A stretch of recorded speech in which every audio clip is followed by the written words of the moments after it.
Ngoja uambie kitu ambao hamkijui. Unaona haya masikio yangu? Haya masikio yangu naweza kutumia kwa kazi mbili.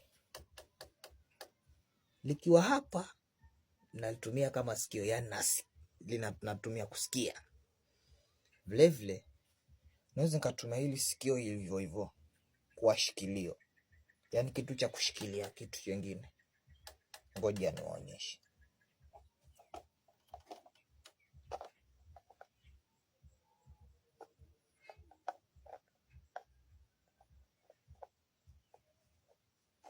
Naona sikio langu limeshikilia, yani hili ni sasa sio sikio tena, ni shikilio. Linaweza likashikilia vitu.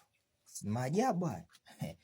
Mungu ameniajalia nayo. Unaweza kutumia hili sikio kwa shikilio, yani nimeshikilia huu mfuko na hili sikio. Kwa hivyo hili ni shikilio, vile vile ni sikio, maana linasikia tena linashikilia.